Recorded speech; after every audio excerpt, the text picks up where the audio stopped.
Will force. you show us an example? Absolutely, absolutely. For example, the Knee. all right, the left knee, right? Now what you do is you breathe and you think that visualize all the life force coming from all the village down from the earth, down from the cosmos. This such a benign, healing, miraculous breath. It's coming over here and then it's getting accumulated over here. Once it does accumulate over here, just visualize that it's going through each and every cell, small, tiny, everywhere. Once they feel the touch of that breath, they all get alive, they all get rejuvenated. There's a healing process. Now you do the same thing with a smile, with a smile. Focus and attention has to be exactly on the knee. Let your knee smile back at you.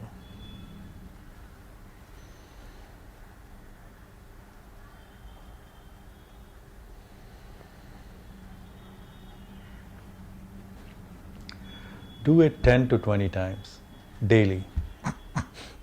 So, once Siddhartha told me that before doing the meditation, you have to see the end result. Right, so absolutely. Right, so what I was telling you is the first factor you have to know is that your body is alive and your body is continuous. The second point you have to understand is that you could use life force and breath to heal it. The third thing, and it goes in tandem, is your visualization and your affirmation, and to know that you are co-creator, right? You have that inherent potential.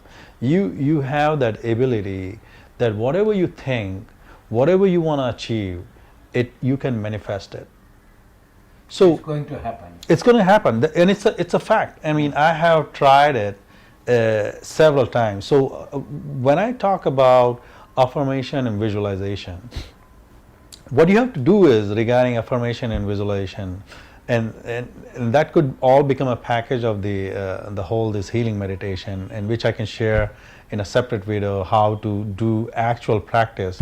But when you do affirmation and visualization, you have to visualize and affirm daily the end results. You could see that your knee is getting healed. In case of knee, what would be, for example? For example, right? Most of the people, they are, when they have problems with the knee pain or anything, they feel restricted. They can't do their daily lives.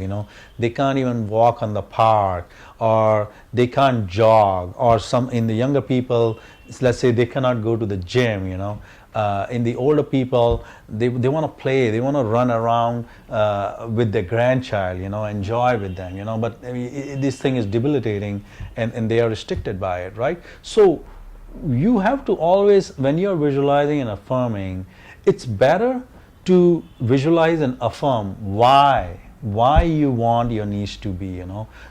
You could focus and affirm and visualize the knee as a core point. So visualize as if you are able to walk.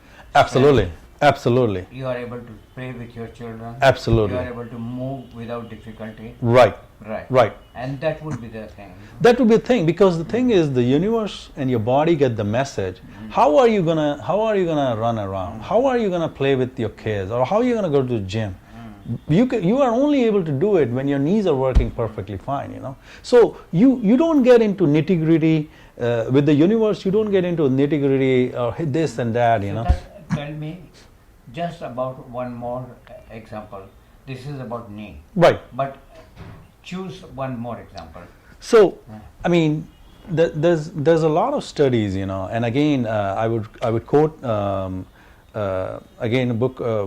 I have read so many Deepak Chopra book over there. He has done a lot of research. So one of the the dreadful topic is cancer. A lot of times they get cured, they go through the regular process, but there are several cases where people have, there was no hope, you know.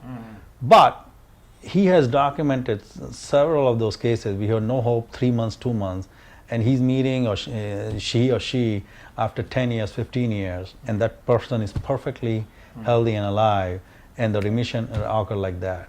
A lot of those people, he has asked them, and they have told that the first thing is obviously the willpower, you know.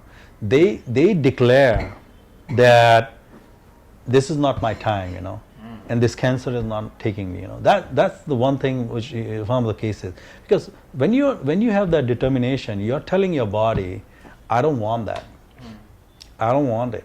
You have to do something about it. And obviously they have gone through different health treatment and a lot of meditation, you know. Most of them are meditation. So I don't know, I haven't dealt with those cases, I don't know them in detail. I'm just explaining to you. What I can tell from my personal experience is my cholesterol level, it goes in my heredity, right? I mean, when I was 30, 35, I went to the doctor, just my regular checkup over here.